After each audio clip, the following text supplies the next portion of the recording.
My name is Wright. I am the voice of reason. I speak for the Last Crusade. To be a leftist is to lie, to love lies, and to live a lie. Falsehood is the core principle and sole principle of their political philosophy. Leftism is, and always has been, an attempt to return to the practices of the ancient system of hierarchical privilege for the elite in the name of completing, perfecting, or purifying the revolutionary abolition of that ancient system of elitism which took place in 1776 and ushered in the modern world. The central lie of their philosophy is that the French and Russian revolutions were continuations and improvements upon the incomplete American Revolution, rather than, in reality, its direct opposite.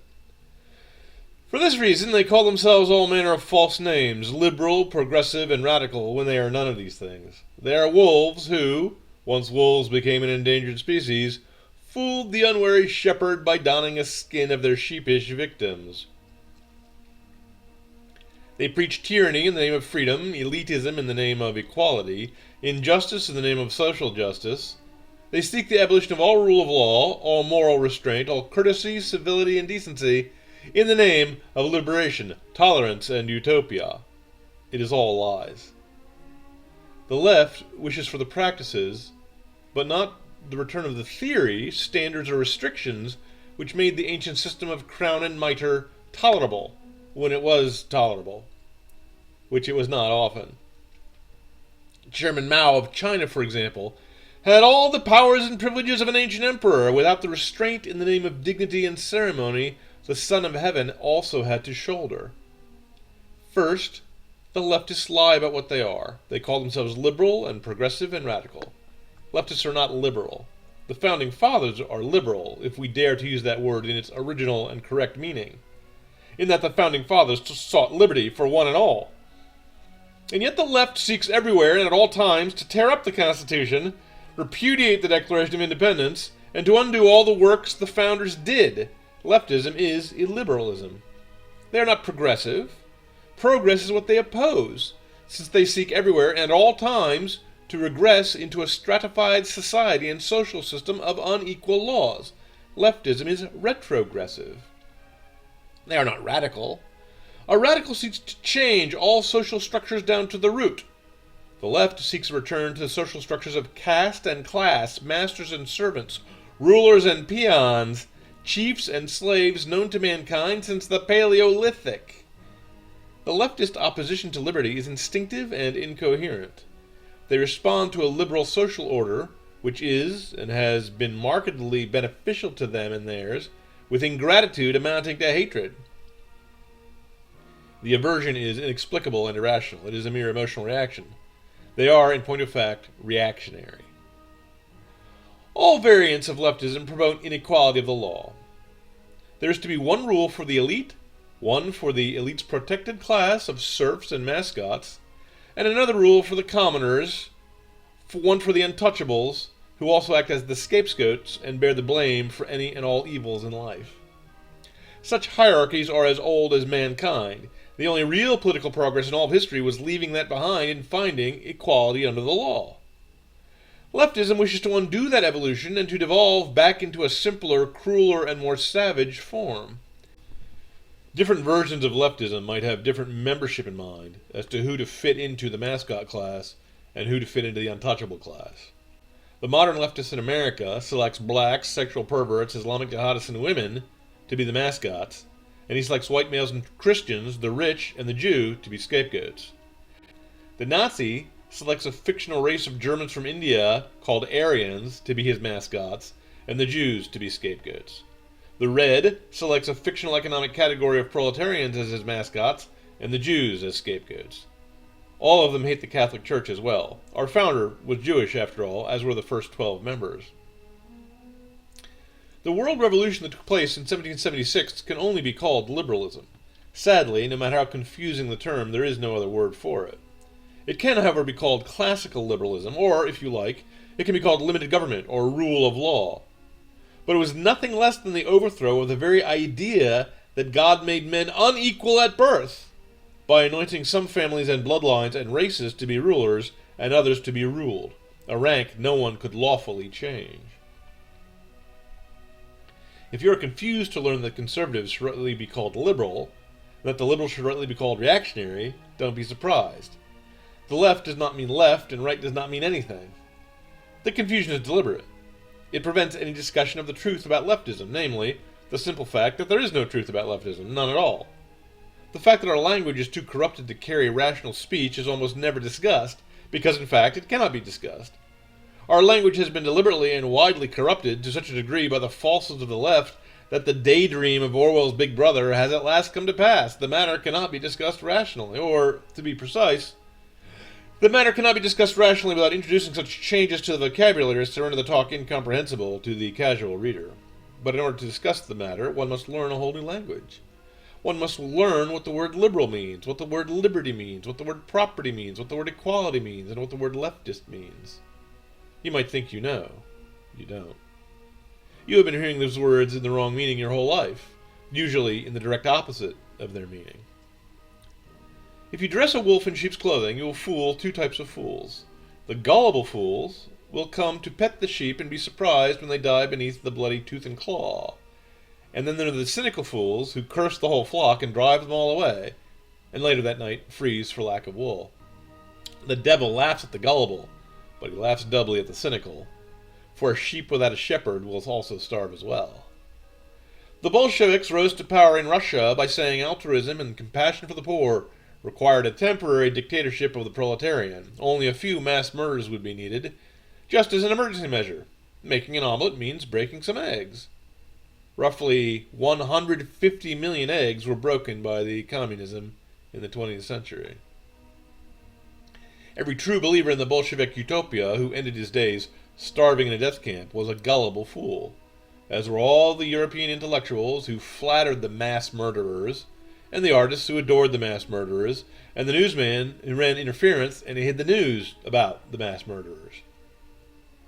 But a cynical fool is just as unwary of a victim, except that he congratulates himself smugly on seeing through the deception. In truth, he is doubly deceived. When the Bolshevik equates altruism with mass murder, the cynical fool believes the Bolshevik and denounces altruism. When the feminist equates female liberation with the murder of the unborn, the cynic believes her and curses women and their liberation to the devil. Reading a professor who equates equality with punishing success and stealing from the rich, the cynic believes him and concludes that equality does not exist and would not be desirable if it did.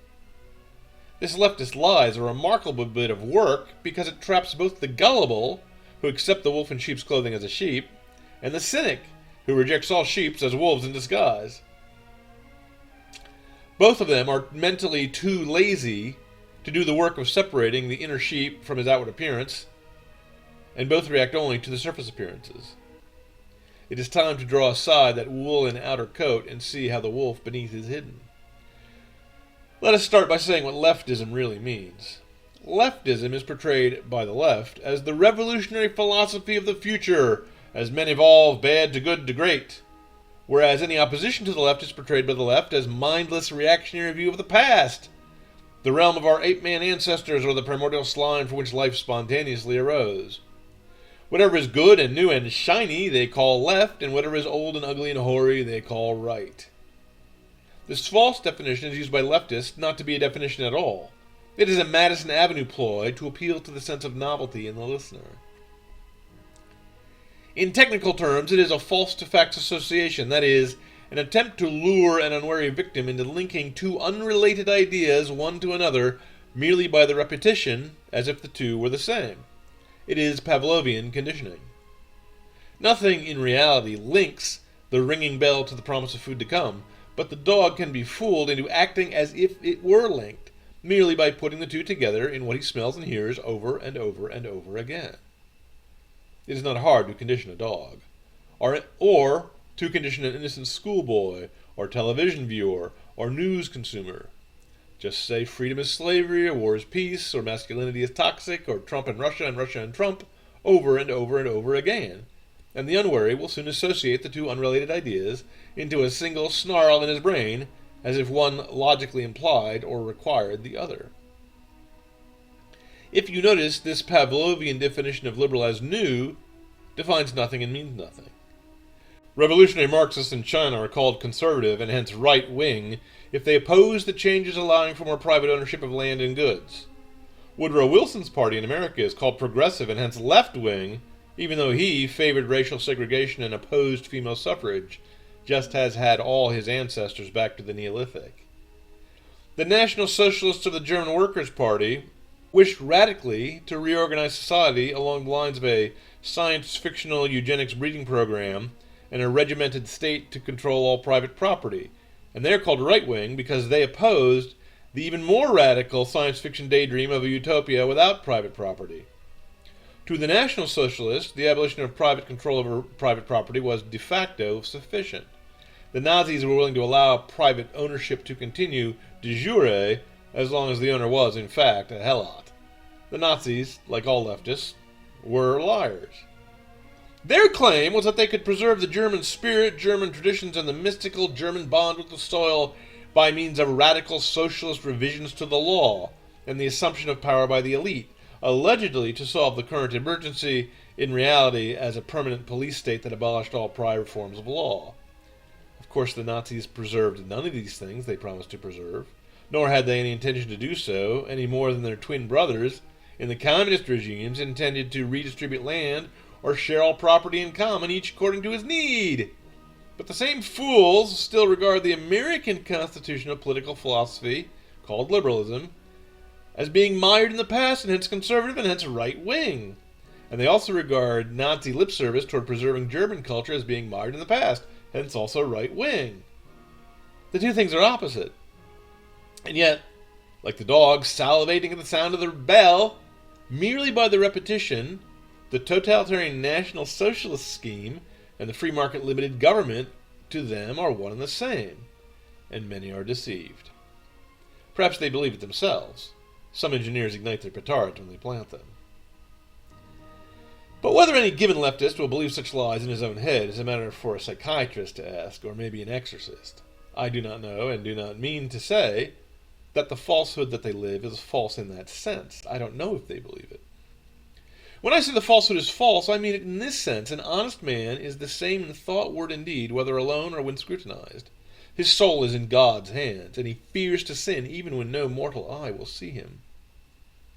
A leftist is someone who follows an ideology rather than religion. This has several implications.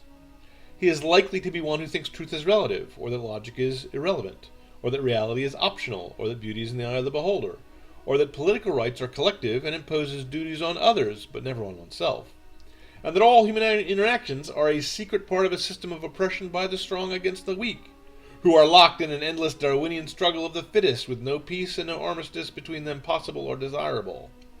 Perhaps he believes many, or most, or even all of these absurdities. But an ideology, no matter what lip service he pays, is always followed by someone who talks and acts as if God is dead. For the ideologist, liberty imposes no corresponding duty. Instead, to him, liberty is the absence of duty. It is the absence of any external restriction on any impulse to indulge in any sin one's dark heart might conceive. Liberty means escaping detection, or escaping criticism, or escaping punishment. Hence, for him, the only sin is intolerance, and the only virtue is to tolerate all sins. As I said, not every leftist believes all, or even most, of these propositions. But all leftists believe at least one or two, and none will speak in public against any of the others. Do they believe their own lies? It is impossible to say, since the leftist will not and cannot answer honestly about anything he thinks or says. I leave it as an exercise to the audience to decide whether it is worse, 1, to be a jaded and cynical purveyor of an insolent paradox, of hatred, of evil, and of blithering nonsense, merely uttered as a sociopath might utter an apology without meaning a jot or tittle of it, or 2, worse, to be a sincere but neurotic true believer in a self-refuting paradox, and a puppet of hatred, a worker of evil, and a self-lobotomized slave to blithering nonsense, a condition of total intellectual bankruptcy and moral chaos which, sadly, can be blamed on no one else. Sin darkens the intellect. If either option is true at first, after a time it would grow indistinguishable from the other option.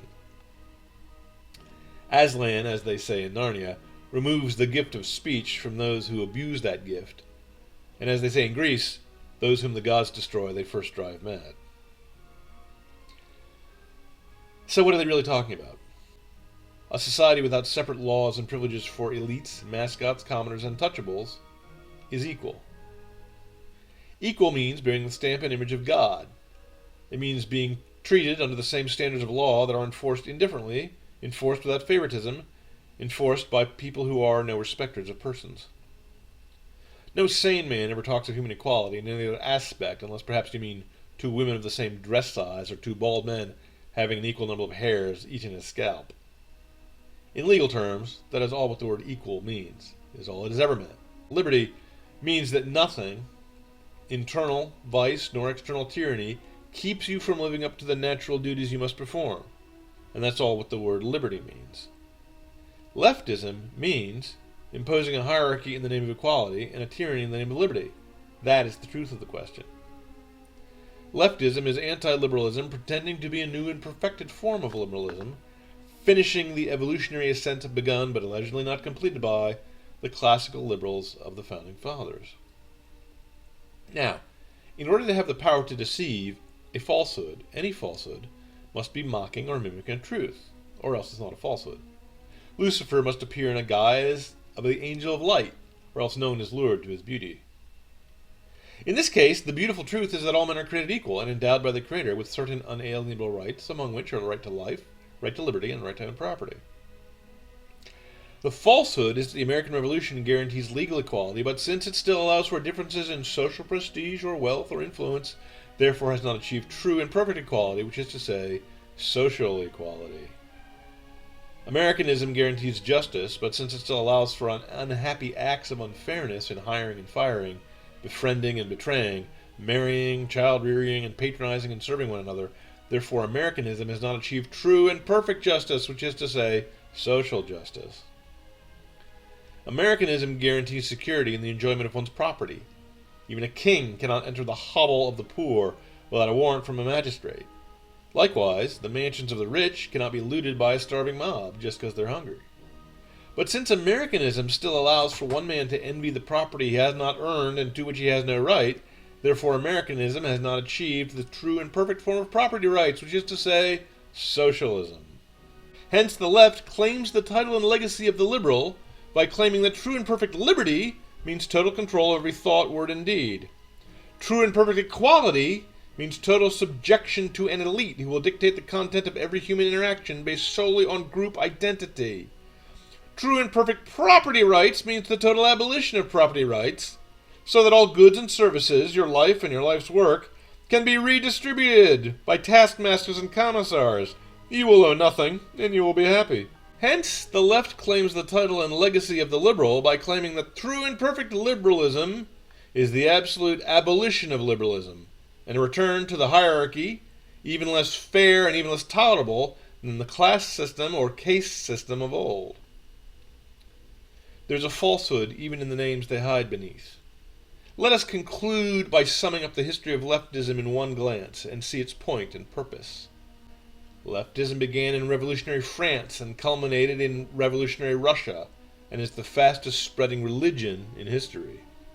The French revolutionaries said that they were overthrowing the ancient regime in the name of liberty, equality, and fraternity, and instead they imposed the terror, raised the guillotine, and elevated an emperor, who then came within arm's length of conquering Europe. No greater threat to liberty, equality, and fraternity had ever been seen. No prior conqueror had ever been motivated by ideology. The monstrous and grotesque crimes committed by the revolutionaries are a matter for abnormal psychology to study. Corpses were sexually molested to the mocking jeers of crowds. Marie Antoinette's innocent maid, herself a loyal revolutionary, was beheaded, and the severed head was rogued and powdered and bewigged in the latest fashion, so that it could be impaled on a pike and displayed mockingly outside the bars of Mademoiselle Antoinette's window. Altars were overthrown, and priests slain by torture, almost as if the left had no point or purpose aside from attacking the church. The Russian revolutionaries said they were overthrowing the ancient regime in the name of socialism, a theoretical system invented by a warped intellectual lunatic named Marx, wherein all laymen would live like monks in a monastery, sharing all property in common, until the apocalypse of a worldwide proletarian revolt would be followed immediately by the New Jerusalem of a classless, leaderless, moneyless utopia.